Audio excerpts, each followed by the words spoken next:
শাবান মাস শুরু হয়ে যাওয়ার মানে হলো রমাদানের দিন গণনা শুরু হয়ে যাওয়া।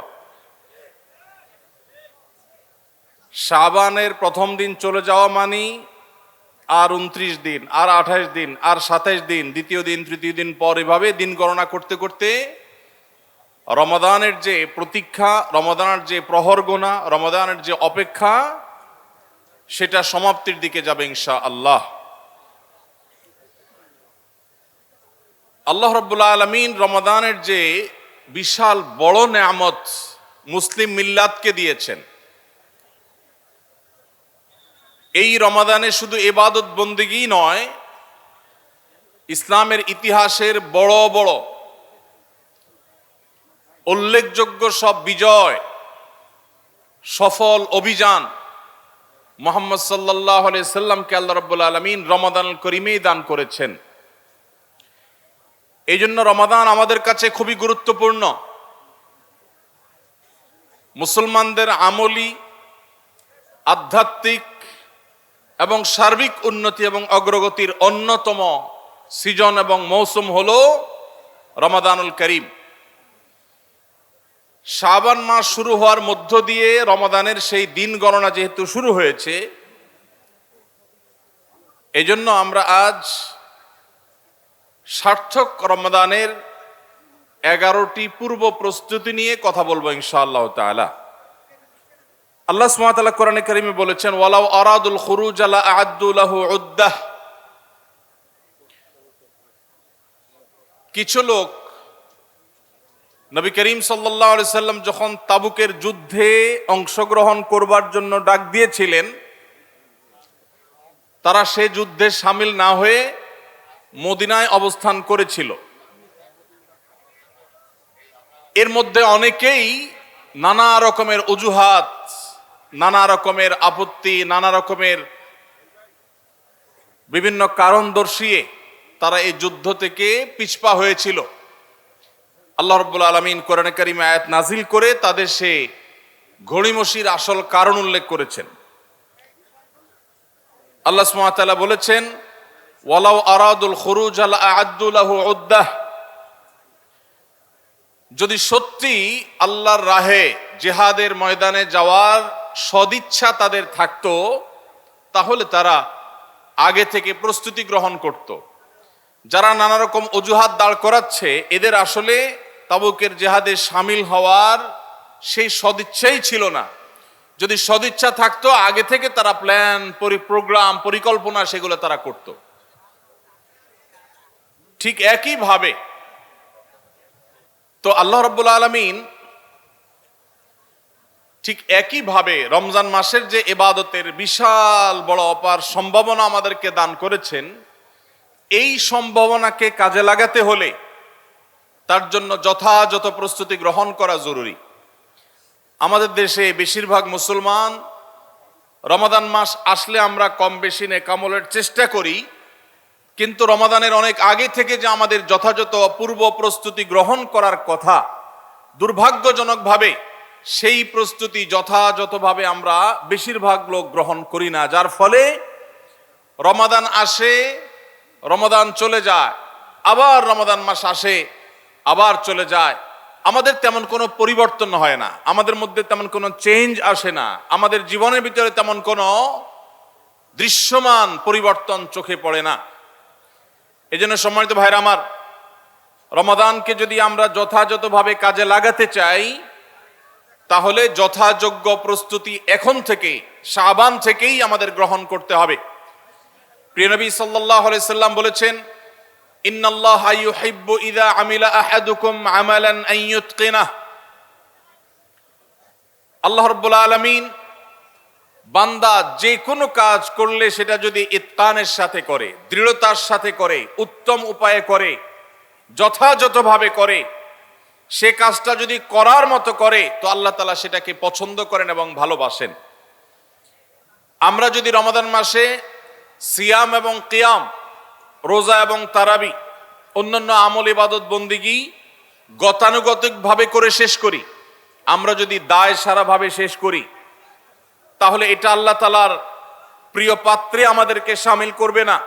আর যদি রমাদানের প্রত্যেকটি ইবাদত বন্দিগি এটা হয় ইতকানের সাথে, এটা হয় দৃঢ়তার সাথে, এটা হয় সুন্দরতম উপায়ে, এটা হয় যথাযথভাবে, তাহলে সেই ইবাদত আমাদেরকে আল্লাহর প্রিয় পাত্রে পরিণত করবে ইনশাআল্লাহ। প্রিয় ভাইরা আমার, রমাদান মাসের সেই ইবাদত বন্দিগিগুলোকে যথাযথভাবে করবার প্রয়োজনেই আগে থেকেই আমাদের যথাযথ প্রস্তুতিও থাকতে হবে।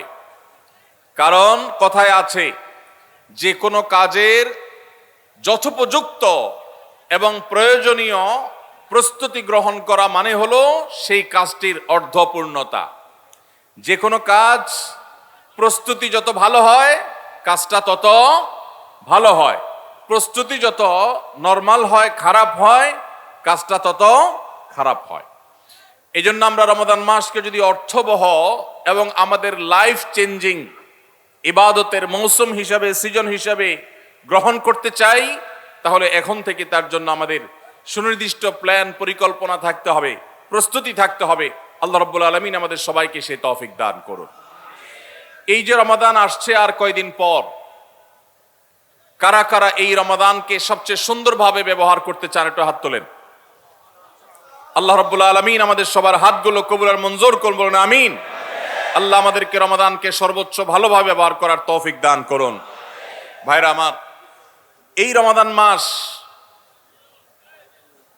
মাস আসার বহু আগে থেকেই আমাদের সোনালী যুগের স্বর্ণ মানবেরা যারা ছিলেন, মুহাম্মদুর রাসূলুল্লাহ সাল্লাল্লাহু আলাইহি ওয়াসাল্লামের হাতে গড়া সাহাবা একরাম, সাহাবীদের শিষ্যত্ব পাওয়া, সান্নিধ্য পাওয়া, তাদের সান্নিধ্যের সৌরভে স্নিগ্ধ হওয়া সেই তাবেঈগণ,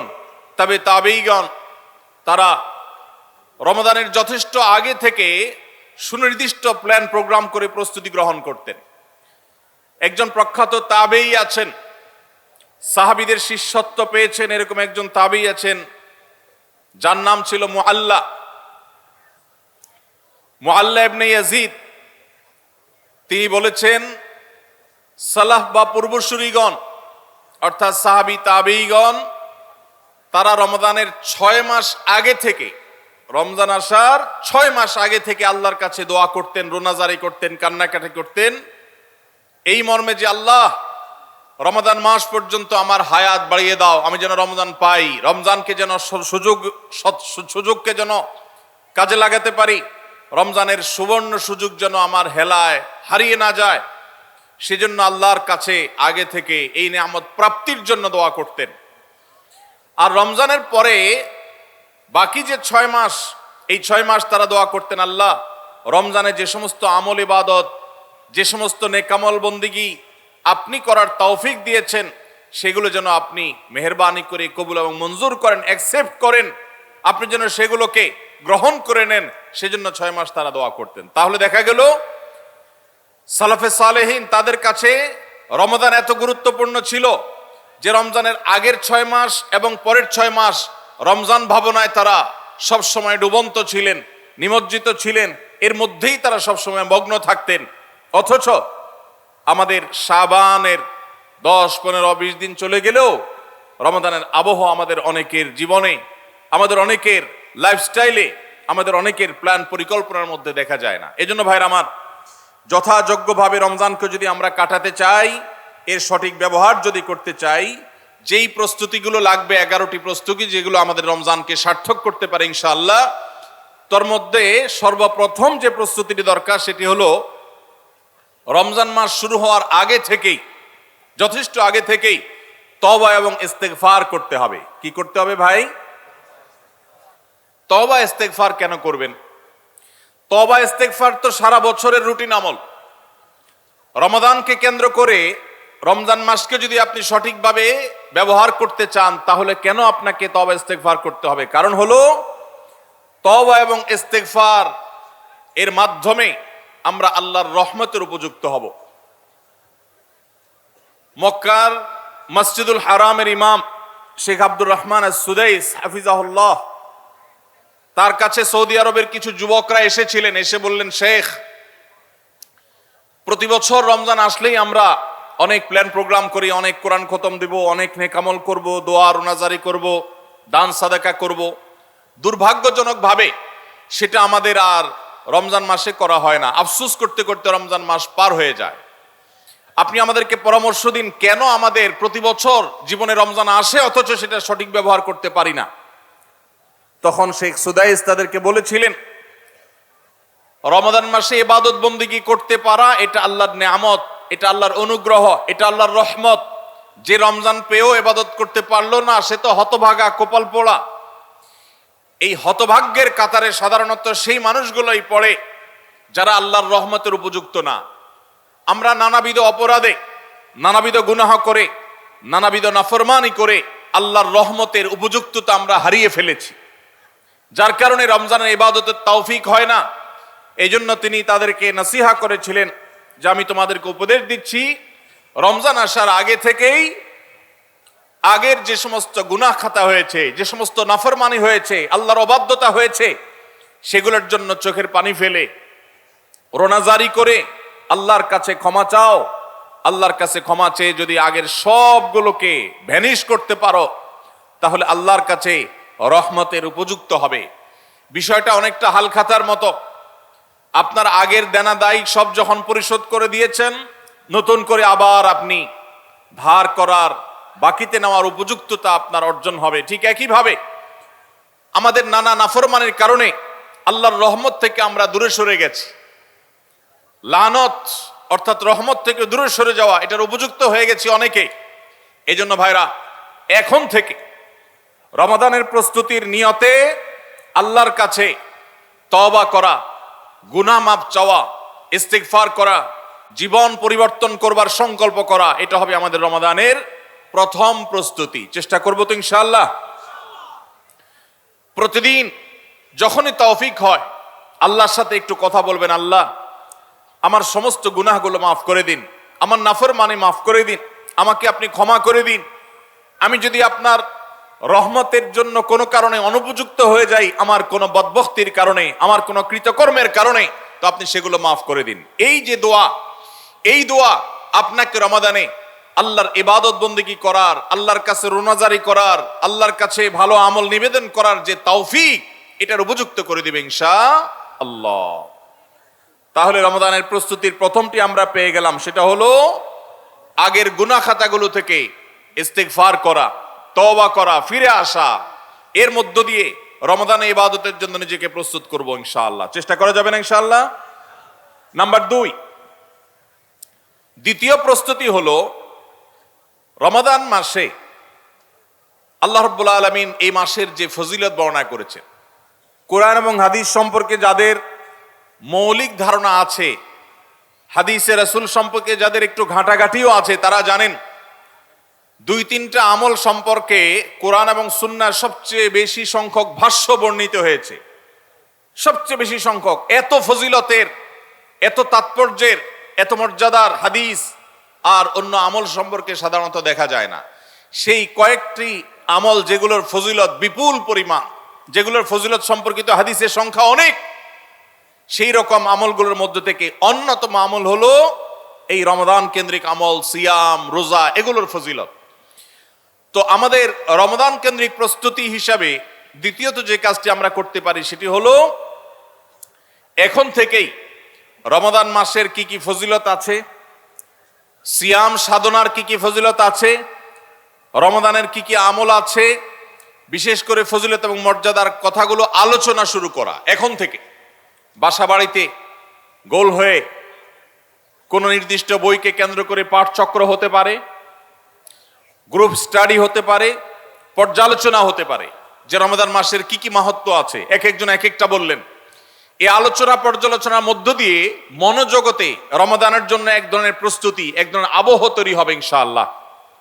এজন্য দ্বিতীয় প্রস্তুতি হিসাবে আমরা এই কাজটিও ইনশাআল্লাহ করব, সেটা হলো রমজানের ফজিলত, রমজানের মর্যাদা, সিয়ামের ফজিলত, অন্যান্য আমলের উপকারিতা, সেগুলো নিয়ে আমরা বেশি বেশি পর্যালোচনা করব। যত বেশি আপনি আগে থেকে পর্যালোচনা করবেন, রমাদানের প্রতি আপনার তৃষ্ণা, সিয়াম সাধনার প্রতি আপনার ভেতরে আকাঙ্ক্ষা, প্রত্যাশা এবং প্রতীক্ষা, এটা আপনার মধ্যে বাড়তে থাকবে এবং রমাদানের প্রতিটা মিনিটকে কাজে লাগাবার জন্য তাগাদা আপনার ভিতরে অনুভব হবে ইনশাআল্লাহ। নাম্বার 3, তৃতীয় প্রস্তুতি হলো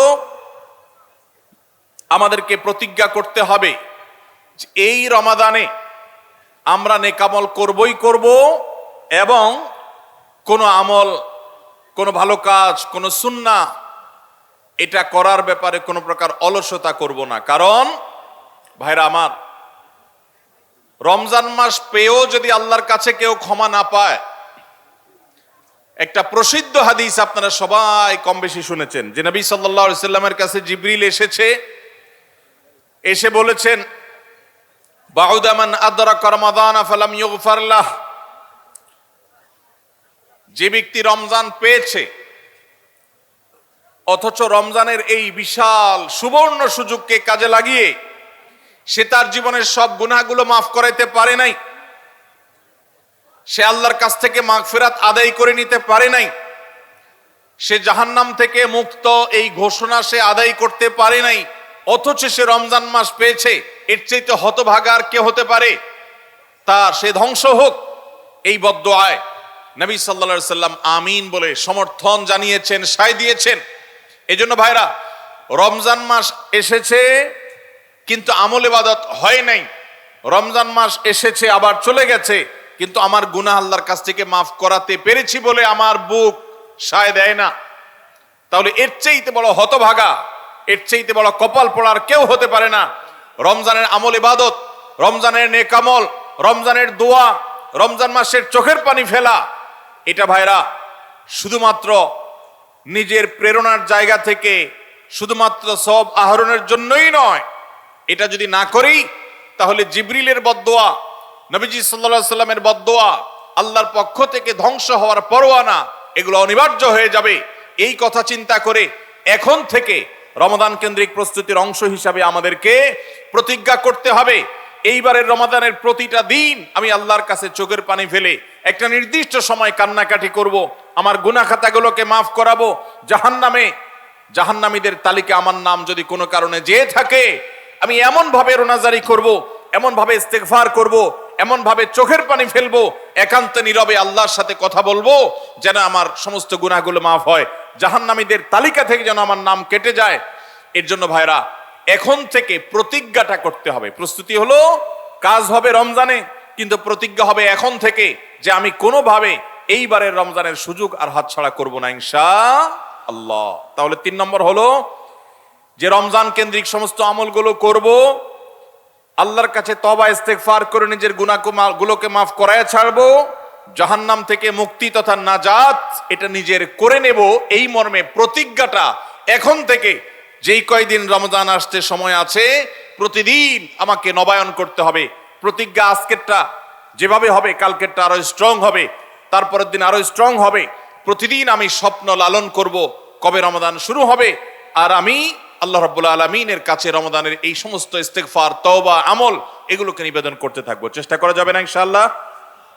তাহলে 3 নম্বর প্রস্তুতি হলো রমজান মাসে নেক আমল করার প্রতিজ্ঞা করা, মাগফিরাত এবং নাজাত আদায় করার প্রতিজ্ঞা এখন থেকে করা।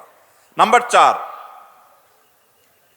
4 নম্বর যে প্রস্তুতিটা আমাদের নিতে হবে সেটা হলো, যদি আগের রমজানের কোনো রোজা কারোর কাজা থাকে, এই রমজান আসার আগে আগে শাবান মাসের মধ্যেই সেই কাজাগুলো আদায় করে ফেলা উচিত। আম্মা জান আয়েশা রাদিয়াল্লাহু তাআলা আনহা বলেছেন যে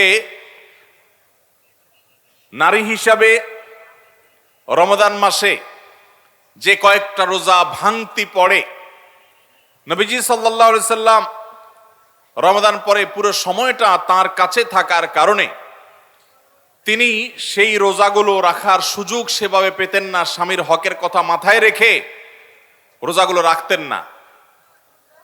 এবং শাবান মাস আসলে নবীজি সাল্লাল্লাহু আলাইহি সাল্লাম নিজেও বেশি বেশি নফল রোজা রাখতেন।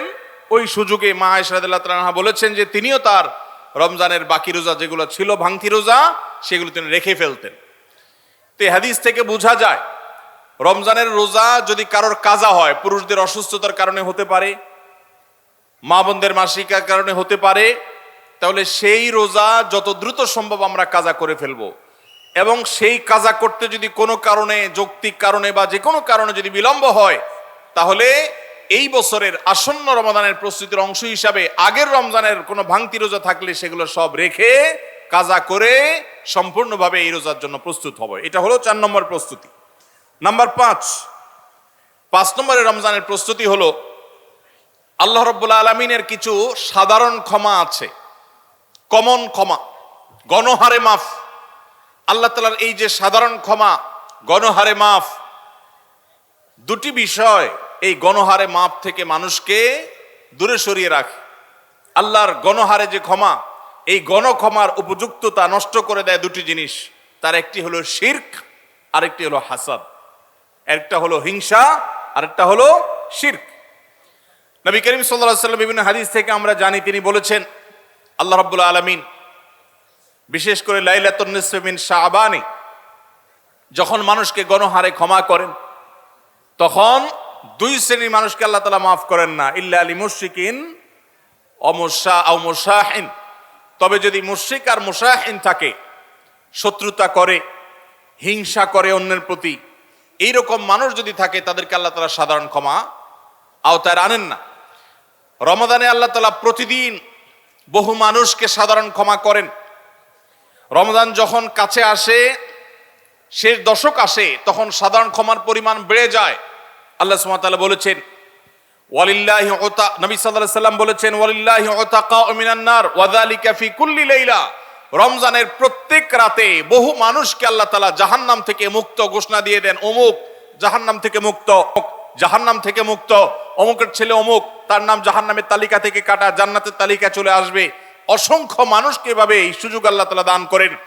যারা শিরকে লিপ্ত, সেটা যেই কোনো ধরনের শিরক হোক, কবরকে যারা সিজদা করে, মাজারকে যারা পুজো করে, জীবিত মৃত মানুষকে যারা সিজদা করে, কবরে যারা প্রার্থনা করে, সেখানে যারা সন্তান চায়, ব্যবসার উন্নতি চায়, যত প্রকার শিরক আছে কবর কেন্দ্রিক, এগুলাতে লিপ্ত হয়, অথবা এর বাইরে আরো যত রকমের শিরক গোটা দুনিয়াতে আছে, কোন প্রকার শিরকে যখন মানুষ লিপ্ত হয়, তখন এই ব্যক্তি আল্লাহ তাআলার সাধারণ ক্ষমার উপযুক্ত আর থাকে না।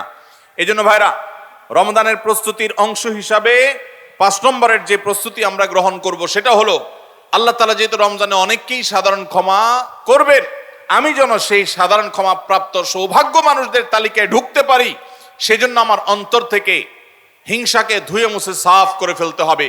কোন মুসলমানের কল্যাণ দেখে আমার কষ্ট হবে না, কারোর ভালো দেখে আমার ভেতরে জ্বালা পড়া হবে না। পারলে তার জন্য আরো বেশি দোয়া করব, যে কারোর ভালো হোক আমি আরো ভালো চাইবো, কারোর কোনো ক্ষতি আমি চাইবো না। এই কল্যাণকামিতাই হলো দিন। আদ-দীন ওয়ান নাসিহা। কিলা লিমান ইয়া রাসূলুল্লাহ, ক্বালা লিল্লাহি ওয়া লিরাসূলি ওয়া লিআম্মাতিল মুসলিমিনা ওয়া আইম্মাতিহিম। নবী সাল্লাল্লাহু আলাইহি সাল্লাম বলেছেন, ধার্মিকতা কিসের নাম? ধার্মিকতা, দিনদারিতা কিসের নাম? ধার্মিকতা হলো কল্যাণকামিতার নাম। আল্লাহ রাব্বুল আলামিনের আদেশ নিষেধ মেনে চলা, নবী সাল্লাল্লাহু আলাইহি সাল্লামের আদেশ নিষেধ মেনে চলা, এটাই হলো তাদের জন্য কল্যাণকামিতা। আর সকল স্তরের সাধারণ মানুষের কল্যাণ চাওয়া, কারোর ক্ষতি না চাওয়া, এটাই হলো দিনদারিতা। যে ব্যক্তি কারোর ক্ষতি চায়, যে মুসলমান আরেক মুসলমানের ভালো দেখলে তার ভেতরে জ্বালা পোড়া করে, অস্থিরতা আসে, সে ভালো মুসলমান না, সে হিংসুক, তার ভিতরে কবিরা গুনাহ আছে। এই জন্য রমাদান মাসে আল্লাহর সাধারণ ক্ষমা পেতে হলে অন্তরকে এখন থেকে পরিচ্ছন্ন করতে হবে, চোখটা বন্ধ করে মনে রাখতে হবে, স্মরণ করতে হবে, আমার আশেপাশে এমন কে আছে যার কল্যাণ দেখলে আমার সহ্য হয় না, যার ভালো দেখলে আমার ভিতরে জ্বালা পোড়া করে, যার সুসংবাদ শুনলে আমার ভিতরে খারাপ লাগা কাজ করে। তাহলে বুঝতে হবে তার প্রতি আমার হিংসা আছে। আল্লাহর জন্য নিজের হিংসা থেকে পরিচ্ছন্ন হয়ে অন্তরকে ধুয়ে সাফ করে তারপরে রমজানের সাধারণ ক্ষমার জন্য উপযুক্ত করতে হবে এখন থেকে। ঠিক একইভাবে আমি আমার কথায়, আমার কাজে, আমার বিশ্বাসে কোনো মাধ্যমে আল্লাহর সঙ্গে শিরক করছি কিনা, আরশের মালিকের সাথে শিরক করছি কিনা, আল্লাহ বলেছেন ইন্নাল্লাহা লা ইয়াগফিরু আন ইউশরাকা বিহি ওয়া ইয়াগফিরু মা দুনা যালিকা লিমান ইয়াশা। আল্লাহর সঙ্গে শিরক করা হলে এটা আল্লাহ মাফ করবেন না। শিরকের অপরাধ, এটা যদি কেউ করে তওবা ছাড়া মারা যায়, আল্লাহ তাআলা এই অপরাধ ক্ষমা করবেন না, এটা আল্লাহর আগে থেকে দেওয়া ঘোষণা। কোরআনে আল্লাহ আরো বলেছেন, লোকমান হাকিমের উদ্ধৃতি দিয়ে, ইন্না শিরকা লা যুলমুন আযীম। তিনি তার সন্তানকে উপদেশ দিতে গিয়ে বলেছিলেন যে ইন্না শিরকা লা যুলমুন আযীম, শিরক সবচেয়ে বড় অপরাধ। এজন্য ভাইরা, শিরক থেকে পরিচ্ছন্ন না থাকলে রমাদানের কোনো ইবাদত, কোনো আমল আমাদের কাজে আসবে না। এজন্য রমজানের প্রস্তুতি হিসাবে শিরক এবং হিংসা থেকে অন্তরকে পরিচ্ছন্ন করা, পবিত্র করা, এটা হলো আমাদের পঞ্চম প্রস্তুতি। নাম্বার 6, বিগত রমজান যেগুলো আমাদের জীবনে এসেছে, সেই সমস্ত রমাদানে কেন আমার আমল ইবাদত হয় নাই? রমজান আসার আগে নিয়ত করছি কোরআনটা খতম দিব, কিন্তু দিতে পারি নাই। রমজান আসার আগে নিয়ত করেছিলাম এই বছর একটা তারাবিও মিস করব না, কিন্তু অনেকগুলো মিস হয়ে গেছে। রমজান আসার আগে নিয়ত করেছিলাম এই বছর রমজান থেকে এই ধূমপান করা ছেড়ে দিব, কিন্তু অনেকে ছাড়তে পারেন নাই। রমজান আসার আগে নিয়ত ছিল এই বছর রমজানে একটা খারাপ জিনিসও মোবাইলে, টিভিতে দেখব না, কিন্তু সেই প্রতিশ্রুতি রাখতে পারি নাই। কেন পারি নাই? বিগত রমজানের সমস্ত আমল নামা নিয়ে বসতে হবে এখন থেকে, শাবান থেকে, আজকে থেকেই, যে আমার গত রমজানে আমল ইবাদতের ক্ষেত্রে প্রতিবন্ধকতা, বাধাগুলো কি কি ছিল, একটা একটা করে সম্ভব হলে লিখে ফেলবেন। নাম্বার 1, আমি তারাবিটা নিয়মিত পড়তে পারি নাই, কারণ অমুক অমুক বন্ধুর সাথে আড্ডায় যেতে হয়েছে। তাহলে এটা আমার একটা বাধা। আমি হারাম জিনিস থেকে বেঁচে থাকবো, কিন্তু পারি নাই কেন? কারণ ফেসবুকে ঢুকছে একটা কাজে, সেখান থেকে আমার আরো 5টা অকাজ করা লাগছে। তাহলে এটা আরেকটা কারণ, ফেসবুক।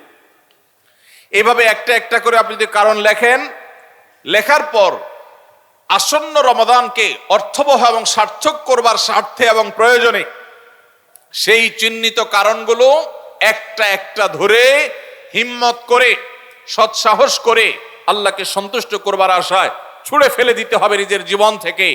এই সংকল্প এবং এই কাজটা যদি আপনি করতে পারেন, তাহলে ইনশাআল্লাহ আপনি দেখবেন আপনার এই রমজান আপনার জীবনের শ্রেষ্ঠ রমজান হয়েছে। ভাইরা আমার, নবী করিম সাল্লাল্লাহু আলাইহি সাল্লাম তাঁর জীবদ্দশায় কয়টা রমজান পেয়েছেন? মাত্র 8টা রমজান পেয়েছেন। দ্বিতীয় হিজরিতে রমজানের রোজা ফরজ করা হয়েছে, দশম হিজরিতে আল্লাহ তাকে দুনিয়া থেকে নিয়ে গেছেন। মাত্র 8টা রমাদান তিনি পেয়েছেন নবী সাল্লাল্লাহু আলাইহি সাল্লাম। বহু সাহাবী আছেন, তাদের জীবনে রমজান মাত্র পেয়েছেন একটা রমজান পেয়েছেন। এরপরে রমজান আসার আগে হয়তো জিহাদের ময়দানে গিয়ে শাহাদাত বরণ করেছেন। অনেক সাহাবী আছেন হয়তো 40, 45, 50 বছর বয়সে ইসলাম গ্রহণ করেছেন, এরপরে কয়েক বছরের মধ্যে দুনিয়া থেকে চলে গেছেন, রমজান পেয়েছেন অল্প কয়েকটা। আর আমরা জন্মসূত্রে মুসলমান হওয়ার সুবাদে এক একজন মানুষ 20টা, 30টা, 40টা, 50টা রমজান আমরা পেয়েছি। দুর্ভাগ্য আমাদের, সাহাবা একরাম মাত্র 2, 4, 5টা রমজান পেয়ে তাদের জীবনকে যেই পর্যায়ে নিয়ে গেছেন, আমরা বেশিরভাগ মানুষ জীবনে 30, 40, 50টা রমজান পেয়েও আমাদের জীবনকে সে পর্যায়ে নিতে পারি নাই।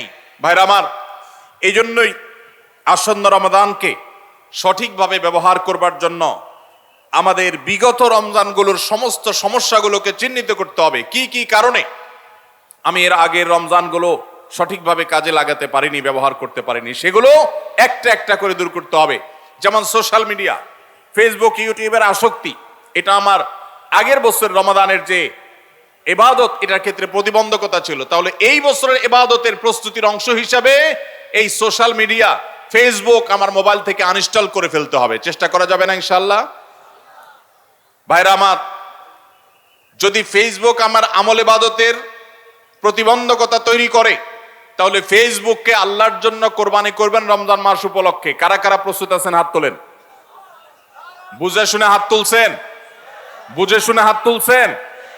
আল্লাহ এই হাতগুলোকে সবগুলোকে কবুল মঞ্জুর করুন।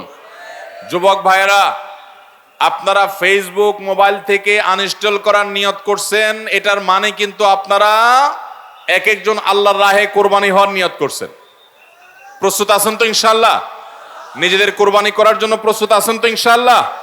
আল্লাহ তাআলা আমাদেরকে তৌফিক দান করুন।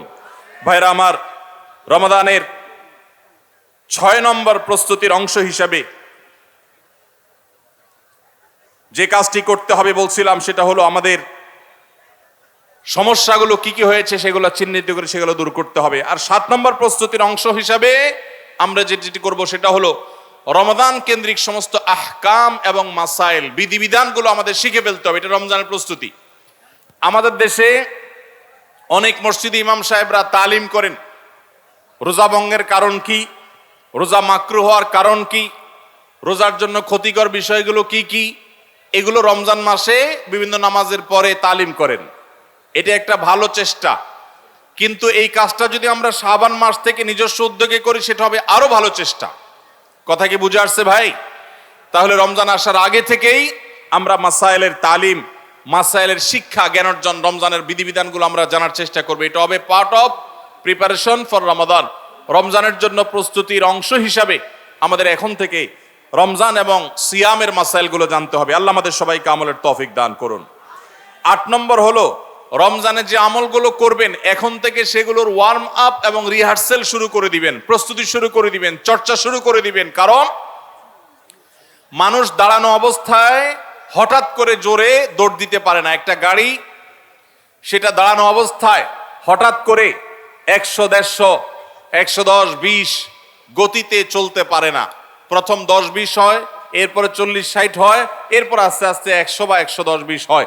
এই জন্য রমজান মাসে যদি আপনি বিপুল পরিমাণ ইবাদত করতে চান, অনেকে আছেন অপেক্ষা থাকেন রমজানের চাঁদ উঠলে সব শুরু করব। এদের দ্বারা জীবনে কিছুই হয় না। যারা আসলেই রমজানে কিছু করতে চায় তারা এখন থেকে শুরু করবে। রমজানে আমরা রোজা রাখবো, নবী সাল্লাল্লাহু আলাইহি সাল্লাম শাবান থেকে নফল রোজা রাখার অভ্যাস শুরু করতেন। রমজানে আমরা দোয়া করব, এখন থেকে দোয়ার রিহার্সেল শুরু করা, প্রস্তুতি শুরু করা। যে কোনো গুরুত্বপূর্ণ কাজের আগে মহড়া শুরু হয়, তারপরে মূল কাজ শুরু হয়। এই জন্য শাবান মাস থেকে আমাদের প্রস্তুতি চলতে হবে, চেষ্টা করা যাবে না ইনশাআল্লাহ। তাহলে 8 নম্বরের প্রস্তুতি হলো, যেই আমলগুলো রমজানে করব সেগুলোর রিহার্সেল, সেগুলোর প্রস্তুতি, ওয়ার্ম আপ এখন থেকে শুরু হবে। নাম্বার 9, রমজান মাসের দিন এবং রাত যেভাবে কাটাবেন তার জন্য একটা প্ল্যান করে ফেলবেন, সুন্দর করে একটা স্কেডিউল করে ফেলবেন, রুটিন করে ফেলবেন যে আমি কোরআন তেলাওয়াতটা কোন সময় করব। দিনের কোন সময়টাতে আমি কোরআন তেলাওয়াতের জন্য টাইম বরাদ্দ রাখলে সেটা মিস হবে না। হতে পারে ঘুমানোর আগে, হতে পারে ফজরের পরে। কোন টাইমটা আমার সবচেয়ে কোরআন তেলাওয়াতের জন্য নিরাপদ টাইম সেটা আমি ফিক্স করব। এই ঠিক একইভাবে আমি আল্লাহর কাছে রোনাজারের জন্য ভালো সময় কোনটা সেটা ঠিক করব। আমরা আমাদের আসুন্নাহ ফাউন্ডেশন থেকে, আপনারা জানেন, রমজান প্ল্যানার নামে একটা প্ল্যানার তৈরি করেছি রমজানকে অর্থবহ করবার জন্য। এবছর আরেকটা নতুন বই আমাদের আসছে সামনের সপ্তাহে ইনশাআল্লাহ। মাহে রমজানের 27টি আমল, মাসনুন আমল, কোরআন সুন্নাহর আলোকে প্রত্যেকটা খুঁটিনাটি আমলকে আলাদা আলাদা করে উল্লেখ করা হয়েছে। খুব ছোট্ট ছোটি বই, উদ্দেশ্য রমজানকে অর্থবহ করা। অতএব রমজানকে অর্থবহ করবার জন্য আপনার প্ল্যান করতে হবে আগে থেকে, সেটা এখন থেকেই, যে আপনি কখন কোন কাজটা করবেন, কোন আমলটা করবেন, কোন ভালো কাজটা করবেন। এগুলো যদি আগে থেকে প্ল্যান হয় দেখবেন কাজটা করা সহজ হয়েছে। নাম্বার 10, রমজানের প্রস্তুতির অংশ হিসাবে চাঁদ দেখার চেষ্টা করতে হবে। চাঁদ দেখা, আজকাল চাঁদ দেখার আমলটা বিলুপ্ত হয়ে গেছে, অনেকটাই হারিয়ে যাচ্ছে। চাঁদ দেখা কমিটি ছাড়া সাধারণ মানুষ চাঁদ দেখতে আমরা ভুলে গেছি। আমরা চাঁদ দেখি কিন্তু ফেসবুকে, আকাশে না। চাঁদ কি ফেসবুকে দেখবেন না আকাশে দেখবেন? সবাই যদি চাঁদ ফেসবুকে খোঁজেন তাহলে আকাশে সরকারি কিছু লোক খুঁজবে, হেলাল কমিটির লোকজন খুঁজবে। হেলাল কমিটির লোকদের উপরে ভরসা করে যদি এই কোটি কোটি মানুষ তাদের রোজা রাখে তাহলে প্রায় বছর দেখেন গন্ডগোল লাগে। চাঁদ উঠছে আবার উঠে নাই, উঠে নাই ঘোষণা হয়ে আবার 11টা বাজে 10টা বাজে উঠছে। এই ঘটনা হয় না? হয় না? এই ঘটনা এই জন্য হয় যে আমরা সবাই চাঁদ দেখার দায়িত্বটা পালন করি না। নবীজি বলেছেন, সুমুল রুইয়াতিহি ওয়া আফতিরুল রুইয়াতিহি, তোমরা রোজা রাখো চাঁদ দেখে, আবার ঈদও করো চাঁদ দেখে। এই জন্য 29শে শাবান পশ্চিম আকাশে চাঁদ খোঁজার চেষ্টা করবেন সন্ধ্যার সময়। চেষ্টা করবেন না ইনশাআল্লাহ? চেষ্টা করে যদি চাঁদ দেখতে নাও পারেন তারপর আপনি সওয়াব পাবেন। আর যদি চাঁদ দেখেন তাহলে দোয়া পড়বেন, আল্লাহুম্মা আহিল্লাহু আলাইনা বিল ইয়ুমনি ওয়াল ঈমান ওয়াস সালামাতি ওয়াল ইসলাম রব্বি ওয়া রাব্বুকাল্লাহ। হে আল্লাহ, এই চাঁদকে আপনি বরকত এবং ঈমান দিয়ে আমার জন্য পরিপূর্ণ করে দিন। এই মাস আমার জন্য নিরাপদ এবং ইসলাম দিয়ে পরিপূর্ণ করে দিন। হে চাঁদ, তোমার আর আমার পালনকর্তা একজন আল্লাহ। অতএব এই চাঁদ দেখার চেষ্টা করবো। এটাও রমাদানের প্রিপারেশন, রমাদানের প্রস্তুতির অংশ। 11 নম্বর হলো আল্লাহর কাছে ভাই চোখের পানি ফেলে এখন থেকে দোয়া করব, আল্লাহ এই যে রমজান আসছে এটা যেন আমার জন্য লাইফ চেঞ্জিং হয়, এটা যেন আমার জীবন পরিবর্তনকারী হয়, এটা যেন আমাকে মুত্তাকি বানিয়ে ছাড়ে, এটা যেন আমাকে নেকামল ওয়ালা বানিয়ে দেয়। এটা যেন আমার জীবনে বিশাল বড় অ্যাচিভমেন্ট এনে দেয়, এটা যেন আমাকে মাগফিরাত পাইয়ে দেয়, এটা যেন আমাকে নাজাত পাইয়ে দেয়, এটা যেন আমাকে জান্নাতের উপযুক্ত করে, এই রমজান যেন আমাকে জাহান্নামীদের তালিকা থেকে আমার নামকে কাটানোর নিশ্চয়তা এনে দেয়, সেইভাবে রমজানকে কাটাবার জন্য আপনি তৌফিক দান করুন। এখন থেকে আল্লাহর কাছে এই বরাদ্দ আদায় করতে হবে, চেয়ে নিতে হবে এবং সেটার জন্য দোয়া করতে হবে। এই দোয়াটা হলো একাদশ এবং সর্বশেষ প্রস্তুতি। চেষ্টা করা যাবে না ইনশাআল্লাহ? রমাদান উপলক্ষে আসুন্নাহ ফাউন্ডেশন থেকে আমরা একটা ঘোষণা গত বছরে দিয়ে রেখেছি, ইনশাআল্লাহ এই রমাদানে সেটা কার্যকর হবে। সেটা হলো যে রমজান মাসে যদি কেউ পুরো কোরআনে কারীম অর্থ সহকারে বুঝে পড়ে, মাদ্রাসার নিচের ক্লাসের ছাত্ররা তারা শরীক হতে পারবে, উপরের ক্লাসের ছাত্র অথবা আলেম ওলামা তাদের জন্য এটা না, কারণ তারা তো এই কম্পিটিশনে এমনিতেই ভালো করবে। এটা আমাদের সাধারণ শিক্ষিত ভাইদের জন্য, স্কুল কলেজের ভাইদের জন্য, সর্বস্তরের নারী পুরুষ, দেশে বিদেশে প্রবাসে থাকা সব মানুষদের জন্য উন্মুক্ত। অনলাইনে নিজস্ব ওয়েবসাইটে আমরা এই পরীক্ষা নিয়ে থাকি। 6টি ধাপে সারা বছর নেওয়া হয়েছে। এখন সামনে রমাদানে যেটা হবে সেটা হলো মূল, যে কেউ যারা আগের কোনো ধাপে পরীক্ষা দেয় নাই তারাও সবাই দিতে পারবে। কাজ হলো শুধু একটাই, সেটা হলো রমাদানকে কেন্দ্র করে আপনি টার্গেট করবেন পুরা কোরআনের শুরু থেকে শেষ পর্যন্ত আমি একবার ভালো করে অর্থ সহকারে বুঝে পড়ার চেষ্টা করব। চেষ্টা করা যাবে না ইনশাআল্লাহ? আল্লাহ তাআলা কি বলেছেন পুরা কোরআনে, আমরা অনেকে পড়তে চাই, জানতে চাই, কিন্তু হয়ে ওঠে না।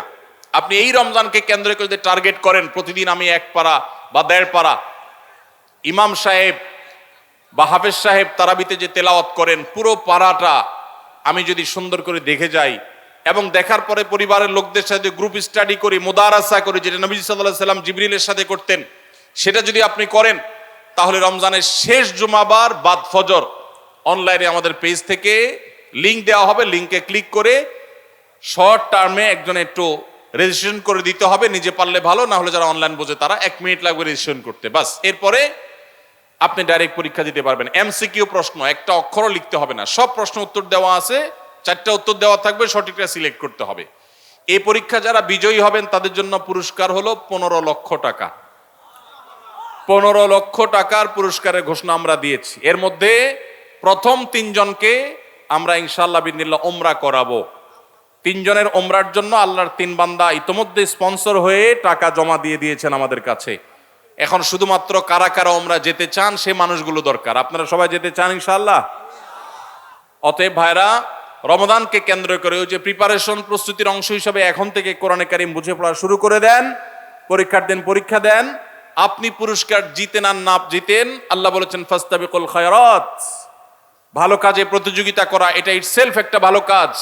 অতএব আপনি পরীক্ষায় অংশগ্রহণ করেছেন, প্রতিযোগিতায় নাম লিখিয়েছেন, এটাই একটা ইবাদত। আপনার রমাদান কর্তব্য করে দিতে পারে ইনশাআল্লাহ। সবার চেষ্টা করবো তো ইনশাআল্লাহ রমাদানকে কেন্দ্র করে। তাহলে যেই প্রস্তুতিগুলো আমরা নিতে পারি, যেগুলো আমাদের রমাদানকে অর্থবহ করতে পারে, তার ভিতরে 1 নম্বর বলেছিলাম তওবা ইস্তেগফার করে আগের সব গুনাহগুলো থেকে আল্লাহর কাছ থেকে মাগফিরাত আদায় করে নেওয়া, যাতে করে রমজানে ইবাদতের জন্য আপনি উপযুক্ত হন, আল্লাহর রহমত প্রাপ্তির তৌফিক প্রাপ্ত হন। অনেক সময় গুনাহগুলো ইবাদতের ক্ষেত্রে বাধা হয়, গুনাহের কারণে আল্লাহর ইবাদতের তৌফিক হয় না। নাম্বার 2, আল্লাহ রাব্বুল আলামিন রমাদানের এবং সিয়ামের যে ফজিলতের কথা বলেছেন, নবীজি সাল্লাল্লাহু আলাইহি সাল্লাম যেসব ফজিলতের কথা বলেছেন, মর্যাদা, মাহাত্ম্য, তাৎপর্যের কথা বলেছেন, এগুলোর আলোচনা, পর্যালোচনা এগুলো এখন থেকে শুরু করা। আপনার অফিসে বাসায় বিভিন্ন রকমের হাদিস, রমাদানের ফজিলত, সাহারি ইফতারের ফজিলত, গুনাহমুক্ত থাকার ফজিলত, তাকওয়া চর্চার ফজিলত, রমজানের আমল, এগুলো এখন থেকে জানাশোনা শুরু করে দেন। এখন থেকে এটা রিহার্সাল শুরু করেন। রমাদানকে অর্থবহ করবার জন্য আমরা রমাদান প্ল্যানার করেছি। রমাদানকে অর্থবহ করবার জন্য আমরা কোরআন তারাবির সালাতে কোরআনের বার্তা বই করেছি।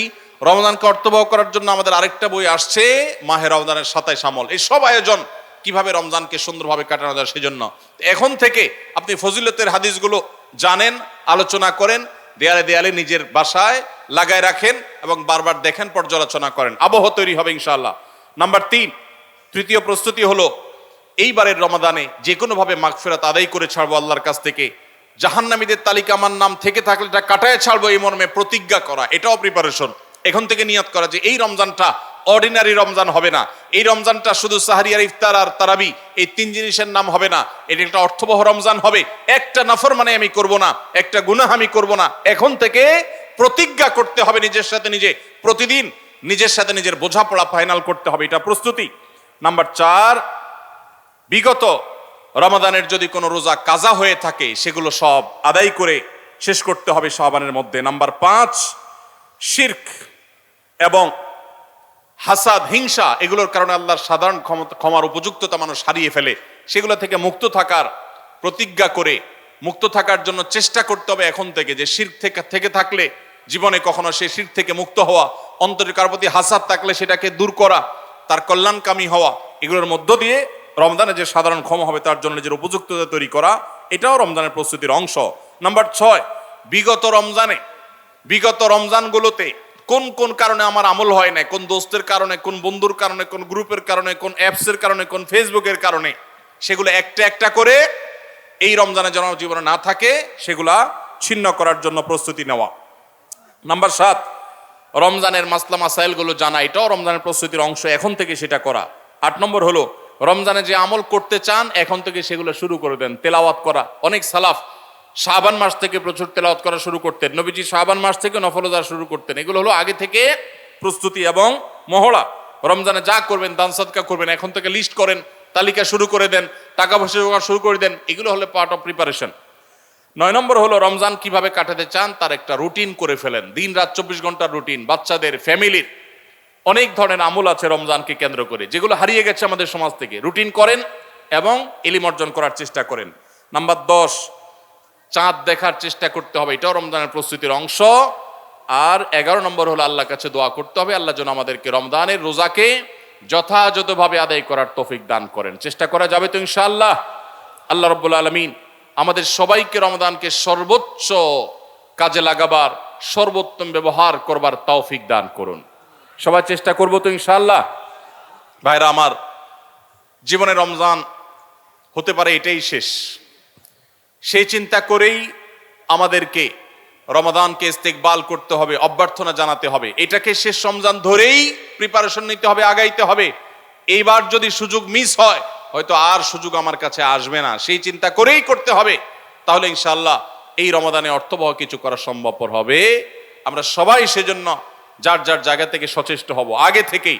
এবং মনে রাখবেন, আবারও বারবার বলছি যে নবী সাল্লাল্লাহু আলাইহি সাল্লামের সেই হাদিসটি মাথায় রাখতে হবে, রমজান মাসটা আমল করে, ইবাদত করে কিছু কামাইতে পারলাম ভালো, না কামাইতে পারলাম তেমন কোনো ব্যাপার না। ব্যাপারটা সেরকম না। ব্যাপারটা হলো, যদি এই মাস চলে যায় আর অবহেলায় আপনি আল্লাহর কাছ থেকে মাগফিরাত আদায় করতে না পারেন, তাহলে বাউদামান আদরাকা রমাদান ওয়া লাম ইগফার লাহ, এই হাদিসের মেজদাক হবেন আপনি, এই হাদিসের প্রয়োগ ক্ষেত্র হবেন আপনি। সেক্ষেত্রে রমজান পেয়েও মাগফিরাত না পাওয়ার কারণে ধ্বংস অনিবার্য হয়ে যাবে। এটা শুধুমাত্র শখের বিষয় না, এটা ডু অর ডাই এর মতো ব্যাপার। আপনি রমজান পাইলেন না, মাগফিরাত পাইলেন না, জাহান্নাম নিশ্চিত হবে। অতএব যারা বাঁচতে চাই তারা এখন থেকে প্ল্যান প্রোগ্রাম করা যাবে না ইনশাআল্লাহ।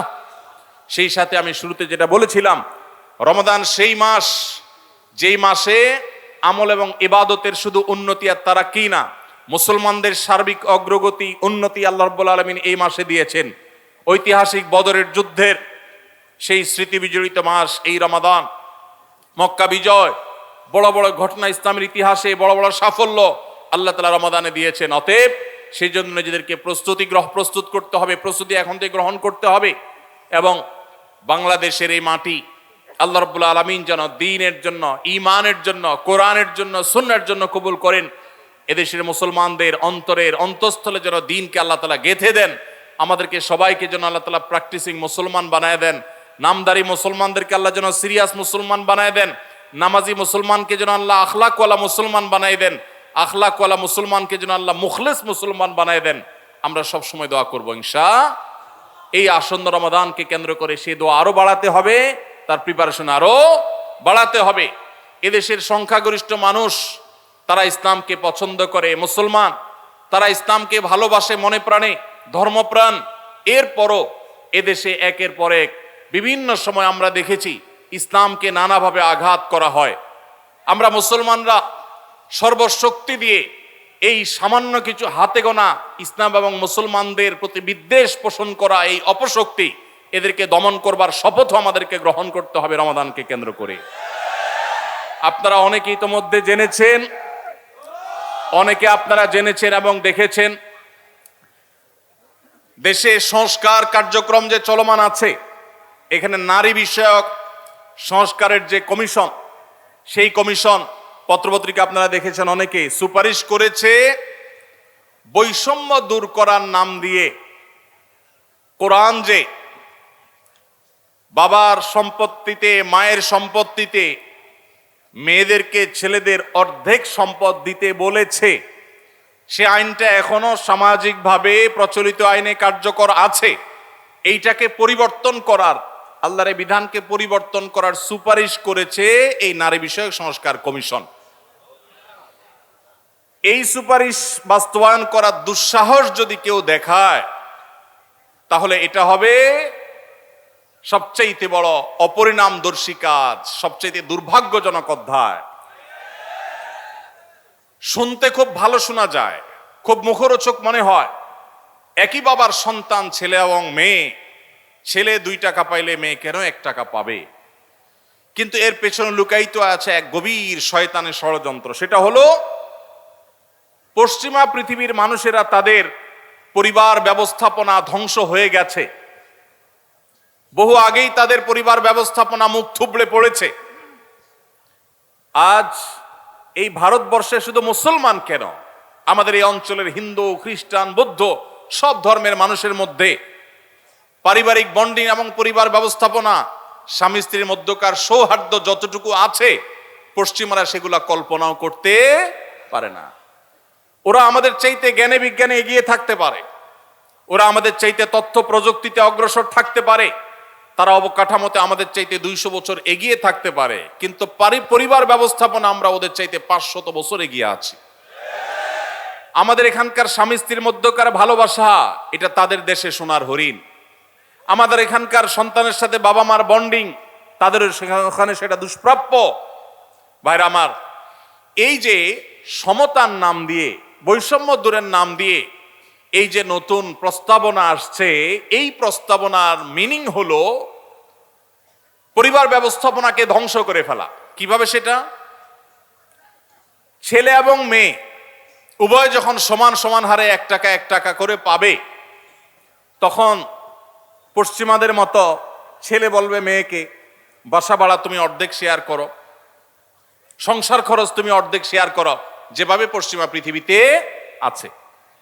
এইটা যদি শুরু হয়, তখন পরিবার ব্যবস্থাপনা ওদেরটা যেরকম ধ্বংস হয়েছে, আমাদেরটাও ধ্বংস হওয়া অনিবার্য হবে। দুইজনকে ঘরের বাহির হতে হবে। এটা হলো স্বামী স্ত্রীর মধ্যকার রেষারেষি শুরু হওয়ার একটা সূচনা, একটা সূত্রপাত, যে তোমার কাছেও 2 টাকা আছে, আমার কাছেও 2 টাকা আছে, তাহলে সংসার খরচ আমি দিলে তুমি কেন দিবা না, তোমাকেও দিতে হবে। এখন আল্লাহ রাব্বুল আলামিন যে সুন্নাতুল্লাহি ফিল আরদ, পৃথিবীতে আল্লাহর যে নিয়ম রেখেছেন, পুরুষরা বাহিরের দিকটা সামলায়, মেয়েরা ভেতরের দিকটা সামলায়। পুরুষরা বাহিরের জগৎটাকে দেখে, মেয়েরা ভেতরের জগৎটাকে দেখে।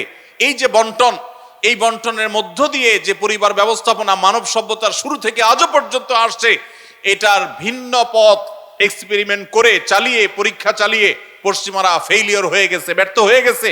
এখন আমাদের সমাজকে ব্যর্থ করার অপচেষ্টায় এদেশে তাদের কিছু দোসররা করছে এবং তারা এই কাজে লিপ্ত আছে। বিধায় আমাদেরকে চোখ কান খোলা রাখতে হবে।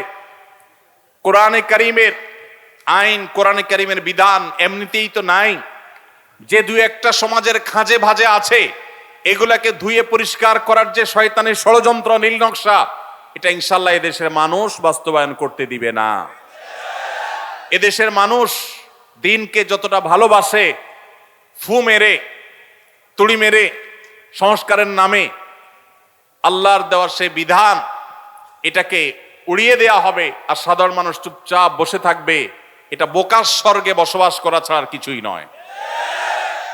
এমনিতেই কোরআনের কোন আইন, কোন বিধান, আল্লাহর আদেশ বা নিষেধ, মুসলিম অধ্যুষিত দেশ হিসাবে, ধর্মপ্রাণ মানুষদের দেশ হিসাবে, সেটা আমাদের আইনে, সংবিধানে এমনিতেই স্থান পাচ্ছে না। যেগুলো আছে 2-1টা, সেগুলো মুছে পরিষ্কার করার এই ষড়যন্ত্র এদেশের প্রত্যেকটা মুসলমান রুখবে ইনশাআল্লাহ। ভাইরা আমার, এই জন্য আমাদেরকে চোখ কান খোলা রাখতে হবে, আমাদেরকে সতর্ক থাকতে হবে। তবে সেই সাথে আমাদের এও মাথায় রাখতে হবে, মা বাবার সম্পদে বোনদের অধিকার, এটাকে আমরা অনেক পুরুষরা বঞ্চিত করছি, তাদেরকে অধিকার দিচ্ছি না। যেটুকু কোরআন বলেছে সেটুকুর বাস্তবায়ন হলেই সমাজ শান্তিতে পরিপূর্ণ হয়ে যাওয়ার কথা, কিন্তু সেটা বাস্তবায়ন করার নাম নাই, সেটাকে পরিবর্তন করার বরং চেষ্টা চলছে। ভাইরা আমার, আল্লাহ রাব্বুল আলামিন আমাদেরকে নারী পুরুষের মধ্যে সমতা বিধান করতে বলেন নাই, ন্যায্যতা বিধান করতে বলেছেন। কি করতে বলেছেন? সমতা।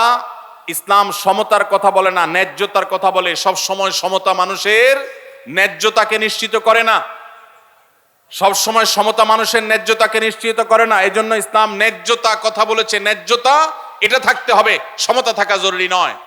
আল্লাহ আপনাকে একটা ছেলে দিছে, একটা মেয়ে দিছে। ছেলেটার জ্বর হয়েছে, তাকে নাপা খাওয়াইছেন 103 ডিগ্রি জ্বর। মেয়েটার শরীরে কোনো জ্বর নাই, সুস্থ মানুষ। তাকে বলতেছেন তুমিও তো আমার ঘরে জন্ম নিয়েছ, এক পাতা নাপা কিনেছি, ছেলেটাকে খাইয়েছি একটা, তুমিও তো ভাত খাইছো, এখন একটা নাপা তুমিও খাও, না হলে তো আমার ভয় হয় যে আমি সমতা বিধান করলাম না। কি বলেন?